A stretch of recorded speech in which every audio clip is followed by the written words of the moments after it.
drove forklift. I drove sit-down forklift. And I got off my forklift to pick up a pallet, which had a lot of different boxes on it. So I picked up some boxes. Like the fifth or sixth time I bent down, a guy came out of aisle in the warehouse. And when I looked up, he was at my left leg. So when he hit me at the knee, and my whole leg popped off. So when I reached and grabbed him by his shoulder, and it was like he took my leg, he rolled back on my right leg and crushed all the bones in my leg, in my foot. So that's how I became a double amputee. So the main obstacle with that was facing just trying to survive at that moment.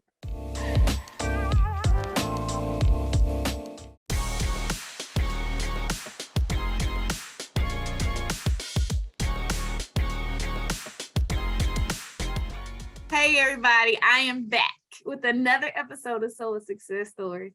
And today I have a really special guest. This is might as well say my cousin, my friend, Joshua Cobb. And Josh is super special. So I really can't even get emotional just even thinking about Joshua. But his job right now is learning how to walk again. His job is learning how to walk again, rehabilitating his life, and inspiring other people. So I'm super excited to get into this story. Josh, tell us a little bit about yourself. Hi, my name is Joshua Cobb, and I'm originally from Toon, Tennessee, but I moved to St. Louis like 2014, so I've been up here for like 8 years, and I was working in a warehouse, so my life changed after that. So. Yeah, and Josh, you're a dad, right? Yes, I'm a dad. I have 2 kids. One live in Texas and one stay in Illinois. I got a boy and a girl, 1 6 and 1 2. I mean 1 3. She's 3. She just turned 3, so she's 3 years old now. So yes. Well, so I'm super excited to get into your story, Josh. So Josh, I met Josh. He is the brother of my cousin. The brother of one of my cousins, and Josh, I will never forget the day when the last time I saw you at my house, and it was a Saturday that you were at my house, and we'll get into that story in just a little bit. But that was when I was like, Josh is a really cool guy, and then it was probably 2 weeks later that your whole life changed, Yes. and I grew to know and love you on a whole other level. So in this program, Josh, I have what I call the So What Success System. It's my belief that if a person can learn how to overcome obstacles, eliminate excuses, and calculate their choices, they can have so what success. And that is success in spite of anything that they go through. And Josh, you've been through a number of things in your life, but you have gone through the unthinkable. Oh, yes, for sure. You have gone through so you are a so what man. You have a so what success story because you are fighting and living and inspiring everybody around you every day. So what it's like to have so much success. So Josh, tell us a little bit about the obstacles that you've had to overcome to get to where you are today. Man, I had to overcome a lot of obstacles. One of the most ones I had to overcome is fear. Being fearful of what people will say, what people will think, fearful I'm gonna be able to walk with. So, okay, look, but let me stop you right there. Tell the story, because, you know, we didn't tell the story. So I know fear, but before that, what's that first obstacle that, to where we are right now? My story was, I was at work, I drove forklift. I drove sit-down forklift, and I got off my forklift to pick up a pallet, which had a lot of different boxes on it. So I picked up some boxes. Like the 5th or 6th time I bent down, a guy came out of aisle in the warehouse, and when I looked up, he was at my left leg. So when he hit me at the knee, and my whole leg popped off. So when I reached and grabbed him by his shoulder, it was like he took my leg, he rolled back on my right leg and crushed all the bones in my leg, in my foot. So that's how I became a double amputee. So the main obstacle with that was facing just trying to survive at that moment. Yeah. So I remember when I got the phone call. I remember when I got that phone call. You just said it, and because that's your spirit and your energy is is you calm. I think you calm on another level than an average person, even in being able to say that. And I know now it's been what, 5 years? It'll be 5 December 22nd, 2017. Almost. 2022. It'll be this year. It'll be make 5 years. I mean, I'm sorry. Yeah, Yeah, this year I make, remembered it was close to 5 years. yeah. Happened. But I remember when it happened. And so just to repeat, you were you were working on a forklift. Been working, driving off. forklift, sit down forklift. Yep. Yes, ma'am. You got off and another person was careless, or even Yes, ma'am. it sounds like Could you repeat yourself? even malicious was part of it was on purpose. You said the second. You know what? To this day, I still don't know. And I really don't think so. You know, I just be happy that I'm living. So I try not to even think, was it malicious or was it what? I'm just grateful to be alive. So I try not to even think about how it happened. Just, you know, just be grateful that I'm here. So I don't even worry about it. What it was.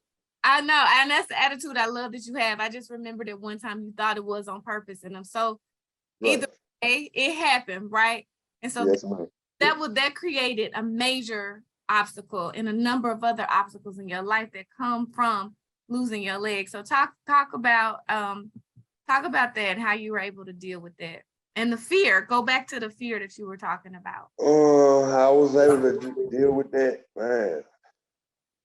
I don't even know. I just pray to God every single day. You know, I had a support team. I can't say I didn't have a support team. My family was there. I had a wife at the time, at the moment. She was there supporting me. So I can't say I didn't have a support team, but it's all in your brain to want to do it. So I will know that once I thought I wasn't going to be able to walk again, but once they said they have prosthetics to walk, it's just up to you to do it. So that's when I overcame the obstacle where I'm being scared that I wasn't going to walk again, I guess you could say, you know. So it's just know it was going to be up to me to do it or not. So man, I put more trust in myself, I guess, you know. I love it. I love it. I love it. I remember when you got the prosthetics, and when I speak, I still talk about you a lot, Josh. I still share your story a lot, and I shared the picture of you, the So What hoodie that you rock. Right. I never will forget the hashtags you used when you said double amputee, hashtag double amputee, hashtag triple blessed. And that was just indicative of the mindset that you had. So the posts that you make on Facebook, and I encourage people to follow you, but the posts that you make are always so positive and so encouraging. Even in those times when I can tell that you are still struggling, as anyone could imagine, you are still so positive and optimistic. So Josh, the second part of So Success System is about eliminating excuses. And so you had the right, a lot of excuses, justified excuses for not walking again, for not driving again, for not doing a whole lot of things. But I see you driving, I see you walking. I don't just see you walking, I see you running and making some things happen. I saw you climb those stairs and I saw you pushing forward.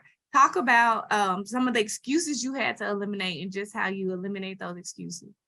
I have to eliminate excuses by not caring what people gonna think. You know what I'm saying? That's the biggest one. You know, you gotta overcome that. So how I overcame that when I got to the hospital, I got to the hospital, man. I just rolled around in my wheelchair and looked in a big mirror and let all my gut feelings out, pride beat it out there. You know what I'm saying? Talked to God and told him, I'm not gonna give up on life. I'm not gonna kill myself. I'm not gonna get sprung out on pills. So I came from, you know, just putting all that to the side, knowing that I still got life. So, you know what I'm saying? So that's how I eliminated the excuse part. Just being happy about life, because you only get one life. So it's like, why be mad? Why be sad? And all that. So that's how I eliminated that. And I love it, Josh. And I mean, even as I'm talking to you right now, it's just, you're just inspiring, your attitude and your mentality about all of it, because a lot of people in your situation will feel sorry for themselves, would all constantly feel sorry for themselves and not even move forward. And so you are moving forward. I see it all the time. And so the third part of SOA's success system is calculating choices. So I see you making choices, and you made a lot of choices to keep you moving forward and to stay positive. Talk about some of the choices you made on your journey. Man, I had to make sacrifice choices on, went through divorce, what else? Man, losing my kid, haven't seen my kid. My son, he just turned 6. I haven't seen him since my accident. So, and it's just mentally, that still get to me more than anything. So it's like, it feel like I had to it's just the choices that I made, I didn't have no control over, you know what I'm saying? So it's just like, I'm here now, but everything happened for a good reason in a long term. That's how I look at it. So I definitely know that it has to be challenging, the situation with the family. But you have made a lot of deliberate choices, and that I've seen you make, even the choice to get the prosthetics, right? Then talk about when you made the choice to get those prosthetics, because I saw give you life and power, and and talk about that a little bit. The choices I had with my with the prosthetic was, first of all, I didn't have to put prosthetics on.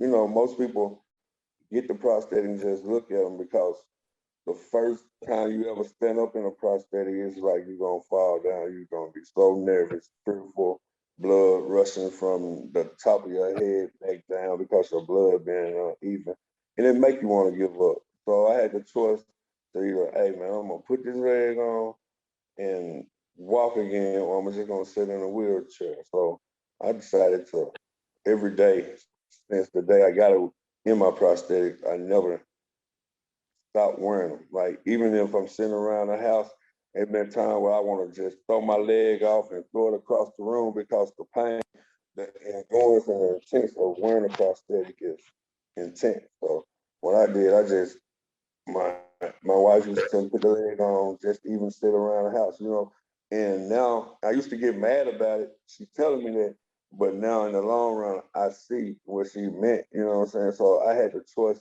of not wearing legs and just being complacent in a wheelchair. So I took the chance to wear the legs and get back to moving and working out. Like, that's the best feeling of working out on them.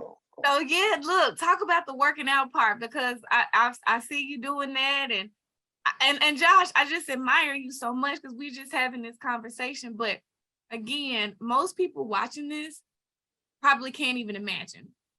Right. How you feel. Most people can't imagine. We complain about things that are much easier to deal with than the things that you are dealing with. And I remember when I saw you in Atlanta. When I saw you in Atlanta, remember, and I walked into the room and you had taken the legs off, and I think you were having a little bit of a down moment at that time. And that was my first time seeing you without the prosthetic. And right. and my heart just went out to you. But then I see you and I talk to you and I'm like, no, but this man is so powerful mentally and physically. And then I see you taking control of your health and your fitness too. So even talk about the working out part. Man, working out part is a must. I'm gonna tell anybody with go through an amputation with a prosthetic, you got to work out. There's no way around it. And if you want to walk and be back normal as possible, being back doing ability, you got to get your endurance up to walk long distance or do whatever it is to stand a certain amount of time. You're not gonna never get back to being just 100% with legs. Like, you can know that much, but you still can do some things, and working out is one of the things you got to do, because with cardio, you don't get a lot of cardio because you don't got the normal limbs. So you got to find a way to get in the gym and use the treadmill to lose the weight that you get from sitting in a wheelchair.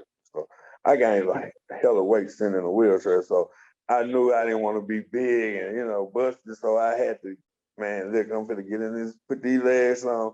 When I first started walking on treadmill, I was doing 0.2, and it was like so much pain, endurance, and everything. You know what I'm saying? So I couldn't do number like a minute and a half, but now I'm up to I don't know, I say what I'm up to, but I'm up to a good speed. I'm up to like 2-3 running, and that's like running almost in my predicament, like 2-3, and I do a long time on it. Let me just Hey, say that. that's more than what most able-bodied people are doing. A lot of people, I mean, Right, to be honest. right. I think that's awesome. And so the other thing that I see you doing, and I think it's an interest, probably a passion of yours too, is the driving in the car. So talk about that a little bit. uh, driving, man, driving. I learned myself how to drive. I don't know if I should say it or not, but I learned myself how to drive with a cane as soon as I got to the hospital. I was like, no. I got myself out the house, wheeled myself to the car, jumped in the car, and I just ran myself, took a few back and forth in the driveway a few times, got the hand feel of it, and I ran with it. So I think I that's don't let nothing stop me. exactly. It's like that's another choice too. You made the choice that you like Right. I'm thing out, and I love and admire you for that. And so, Right. Josh, you've shown, and we talk mostly about the accident. And I know that you're a whole person, and that accident did not define you, and that you've had other obstacles and you've had other successes throughout your life. And so you have definitely proven you know how to overcome obstacles, eliminate excuses, and calculate some choices so that you can have success. You are a success story. And as you say, you continue to rehabilitate your life and continue to have new successes all the time. But Josh, how do you personally define success? What does success mean for you? My success is walking again. And I couldn't do it without the strength of God, without God, So it says my success is walking and inspiring others to never give up, just keep pushing, even if you're feeling down, sick, whatever, just if you got a little breath to do it, your limbs to do it, just keep pushing. Like it's always somebody out there with a worse situation than yours. And if you're blessed to live and be able to get back to norm, just do it. Like Nike, just do it. And so I knew your heart to inspire other people, and I appreciate it, because sometimes people have stories, we have stories, whatever our stories are, and some people can be too ashamed of them, or just want to make it and don't want to talk about it. But I appreciate when people do, like you, want to share it, the pains, the challenges, and the victories, and inspire other people. So you've given us a lot of advice throughout our conversation. But what's one additional piece of advice you would leave with somebody who's watching this, who is facing challenges, and they want to be successful too? Man, put your faith in God. You can do all things through Christ that strengthens you. Just put your faith in God and don't give up. I love it, Josh. I love it. Well, thank you so much for sharing. All right, bye, Summer. Thank you. I'm super excited about all the lives that I know that you have already touched, and all the lives that you'll continue to inspire. And keep, Josh, keep doing it. Look, right on. Nowadays, I know I can go to your Facebook page and be like, all right, Josh, good. Let me Yeah, I've been going through a lot, so I just haven't been posting lately. So it's all good. It's all good. I appreciate this time, and I appreciate you sharing your story. And all right, thank you, Summer. Have a good day. Thank you. Bye-bye.